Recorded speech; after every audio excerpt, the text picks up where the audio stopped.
Hola tout le monde, bienvenue sur ma chaîne. Aujourd'hui, nouveau vlog, un petit peu spécial. Je décide de venir avec un nouveau concept. Je sais pas si ça va passer pour vous, je sais pas comment je vais appeler ça.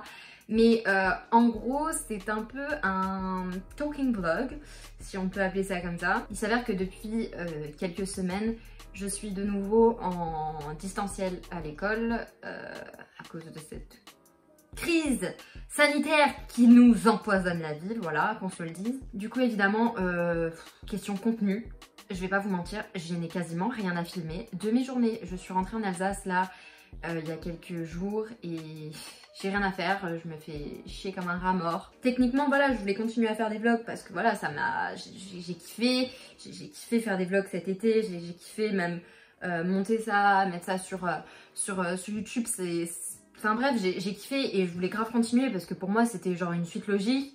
Malheureusement, la situation fait que c'est un peu compliqué pour moi de continuer là-dedans. Mais je ne perds pas espoir et c'est pour ça que je reviens avec ce nouveau concept. Enfin, je sais pas si c'est nouveau, peut-être que des gens le font déjà, je ne sais pas. Du coup, en vrai, j'ai quand même filmé pas mal ces derniers temps, juste... Tout était un peu éparpillé, des semaines différentes, des jours différents, à peine quelques secondes de rush qui sont forcément impossibles à monter pour faire un vlog de 6 à 10 minutes. Du coup j'ai décidé en fait de juste parler avec vous, faire une update de ma vie, faire une update de ces dernières semaines avec quelques images pour rendre le truc un peu plus dynamique. Donc franchement dites-moi si ce genre de concept vous plaise. Je sais que j'ai essayé d'écouter plein de conseils qu'on m'a donné, de parler un petit peu plus, d'essayer de suivre de nouveaux trucs, de faire voilà, de nouvelles façons de monter, de faire de nouveaux vlogs. Je me suis dit que ça pourrait être pas mal pour continuer à montrer des belles images, montrer un peu ce que je fais de mon temps libre. Tout en réussissant à faire un truc correct avec peu de contenu. Du coup je suis rentrée en cours le 16 septembre.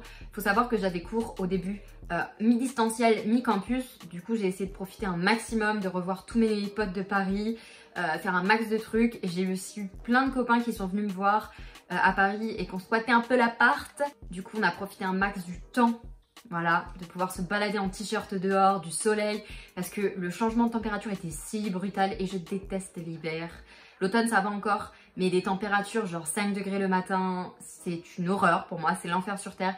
Du coup, clairement, quand on a dû ressortir nos manteaux, voire nos doudounes, d'un coup, j'étais vraiment en PLS. Du coup, forcément, pendant les derniers beaux jours qu'on a eu, je me suis baladée un peu partout, marcher des heures dans Paris, aller faire les magasins, me poser dans des parcs, etc. Du coup, à défaut d'avoir repris le volley à l'école, puisque oui, le Covid nous empêche de reprendre nos cours de sport, j'ai fait pas mal d'activités avec mes potes notamment, mais aussi seule. Du coup, j'ai notamment été voir une expo à la Gaieté Lyrique. Elle s'appelait Faire Corps. Je pense que vous avez pu voir en story, mais j'ai aussi fait un TikTok avec. En fait, c'était une expo, mais genre vraiment trop belle, avec plein de jeux de lumière, plein de trucs en relief, tout ça. Enfin, franchement, c'était archi beau.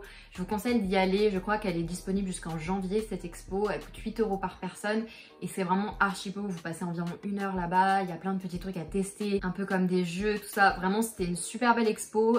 Ça faisait longtemps que j'avais pas vu une expo un peu interactive comme ça. Le dernier endroit où j'avais été, qui était comme ça, c'était justement avec Pauline, le musée de l'illusion. Et j'ai vu qu'après plein de mes potes y avaient été, donc franchement super musée. Ayant peu de cours et beaucoup de temps libre, j'ai décidé de tester plein de nouveaux endroits pour faire des brunchs, plein d'endroits où j'avais pas été, des endroits que j'avais vus sur Insta, des endroits que je me suis dit punaise il faut absolument que j'y aille, ça a l'air trop bien. Comme vous l'avez vu dans le dernier de mes vlogs, j'ai été avec Carla dans un café brunch qui s'appelle 46 Third. Du coup c'est juste à côté du Marais et vraiment c'est un des meilleurs brunchs que j'ai mangé à Paris, genre niveau qualité de la nourriture.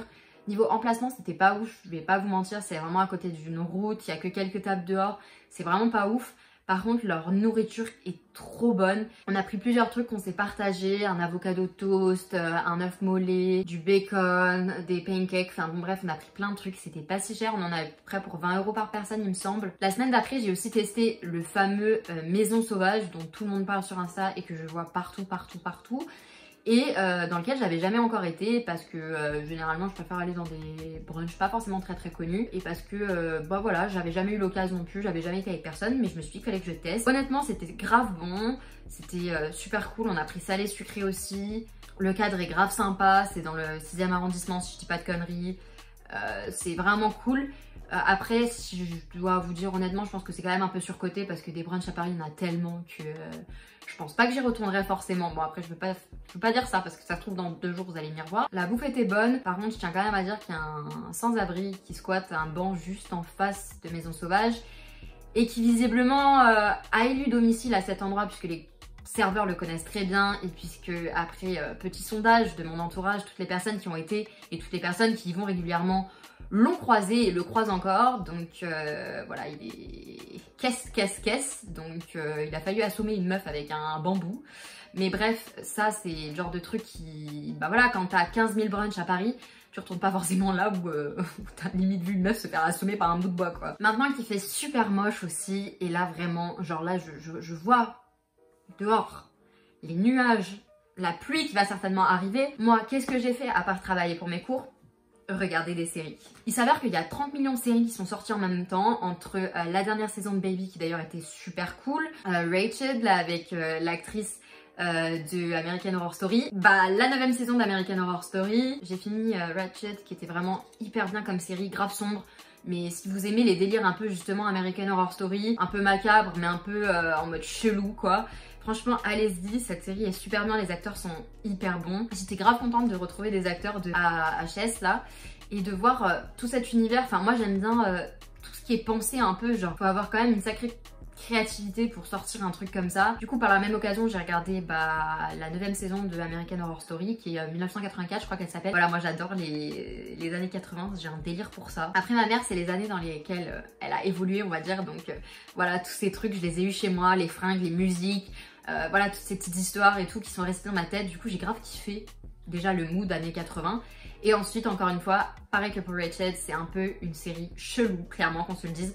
Et ça reste American Horror Story, le truc genre glauque, un peu farfelu. Et moi, ça me tue ce genre de série. Genre vraiment, il y a tellement de moments où j'étais mort de rire. C'est vraiment pas à prendre au sérieux. Il y a des images qui peuvent être choquantes pour les petits et tout. Mais en vrai, c'est tellement genre kitsch et pas à prendre au sérieux que moi j'adore les trucs comme ça. Forcément, j'ai pas pu non plus m'empêcher de regarder Emily in Paris. Je l'ai littéralement regardé en un jour. Cette série, c'est le genre de truc, mais cliché, mais en vrai, j'ai kiffé. Genre, ça m'a fait rire parce qu'au fond, c'est des clichés, mais ils sont vrais. Oui, les Parisiens sont chiants, ils font la gueule. Et franchement, j'ai trouvé ça trop drôle de mettre une petite américaine dans une série comme ça avec plein d'acteurs français autour. C'était grave drôle, grave bien joué, grave frais. Ça m'a mis de bonne humeur quand j'ai regardé ça, mais vraiment, j'ai conseillé à tous mes potes, tout le monde a kiffé.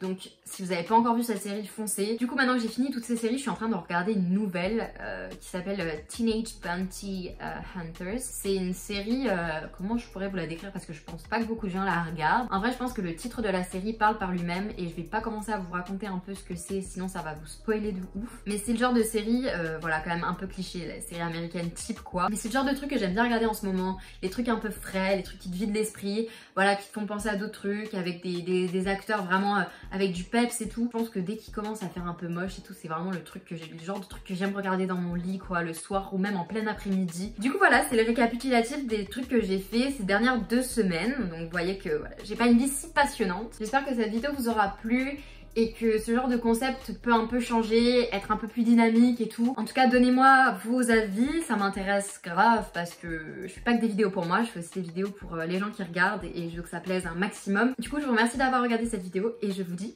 à plus! Live life, man, what is up, though? Damn, what the fuck is up with me? To show your shit when I go low, and I'll never care about the custody. Man, they just wanna be some. Damn, I know we'll be that, but we'll be honest.